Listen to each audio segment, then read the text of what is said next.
Hey, welcome to part 3, and in this part we're going to go over through finally the StackExchange API.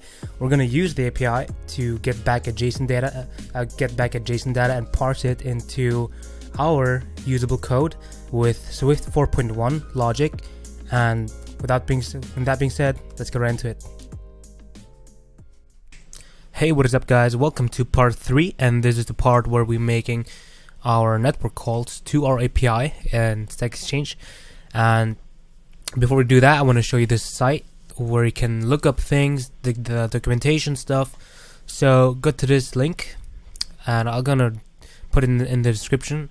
Go to all documentation, and here you can see every option, every API call that you can make for answers. For example, you can look up answers. There's no specific condition right now, so these are just random answers. And what we want to use is the tag with our top answers right here.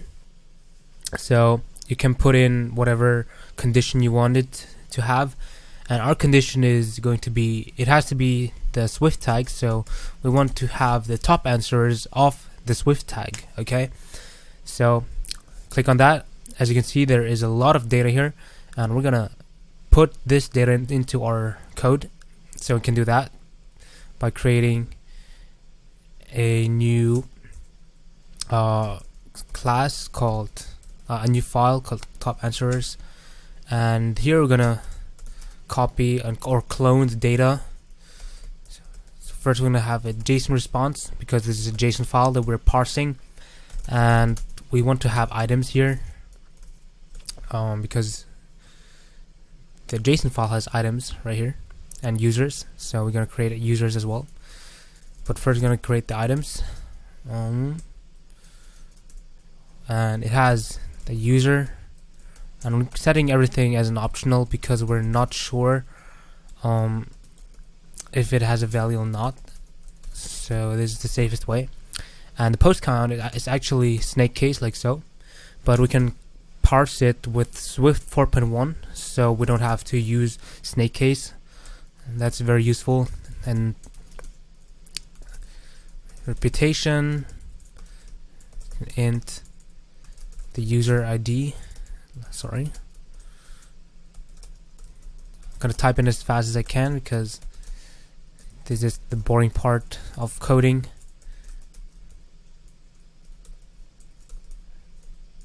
This is actually a string.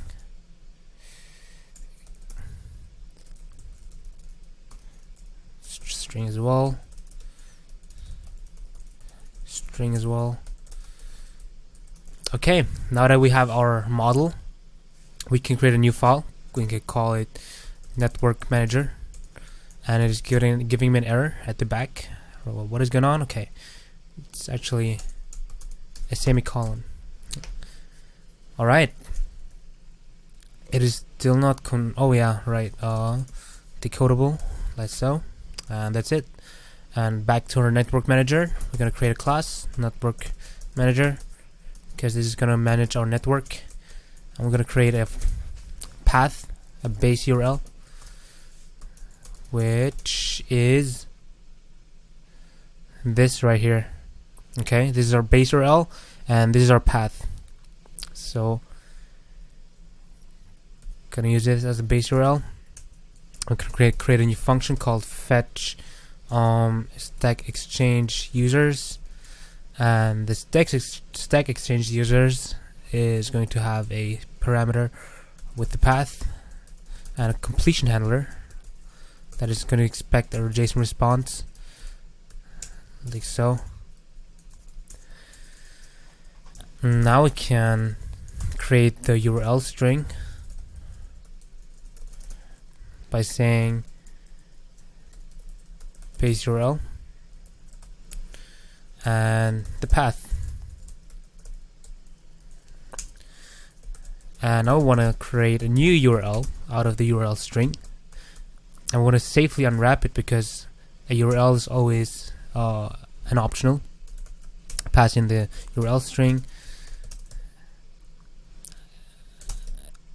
and now we are ready to set our URL session with the shared data task with URL, which is our URL completion handler, data response error. Don't forget to put .resume first. I always forget that, and then I wonder why it's not working. And if error is not nil, which means there is an error, print the error.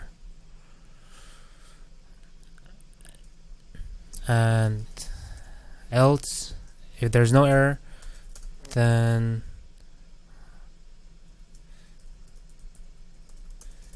I'm gonna do it like so, much cleaner.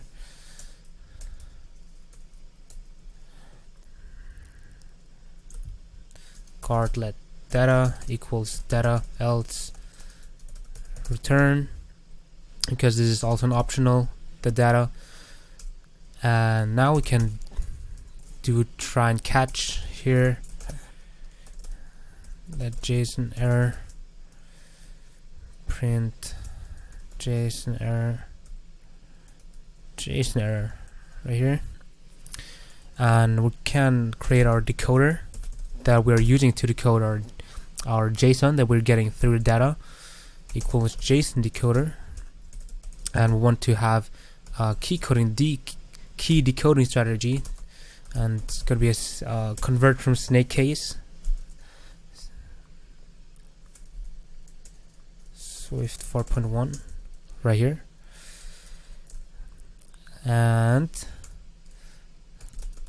call it the variable top answer, and then try to decode it, JSON response itself from data, and the completion handler is going to receive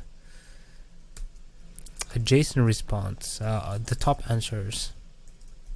Okay, and now it's given an error because we're not letting it escape, so it's putting in an escaping tag right here. And let's go back to our StackExchange view controller, create a function called private let network manager is of type network manager. Also the path. The path is so this right here. Copy that. That's the path. And I'm gonna call the network manager dot fetch StackExchange users with the path, the completion handler. Gonna have the response right here, and we're gonna unwrap the items like so, equals response dot items else return. And just for demonstration purposes, I will show you that it is, or it should work. So item dot user dot, let's say display name, like so. Okay, now let's try to run it. Let's start it. Let's see what it happens. Okay, and as you can see, it is giving me all the display names of the API that we've got right here. Let's check it out. The first two are Martin R and Matt. We've got Martin R and Matt right here. Okay, so now we've got a data. In the next part, we're gonna go over how to put the data into our table view, so we can actually render all the good stuff on the screen. And that being said, thank you for watching. Hey, thanks so much for watching part 3 of our tutorial, and I hope you've learned how to use an API now, and how to make network calls, and how to parse JSON through Swift 4.1 code. And if you have any questions or comments, please leave them in the comment section below. And as always, keep coding, and see you in the next one. Bye bye.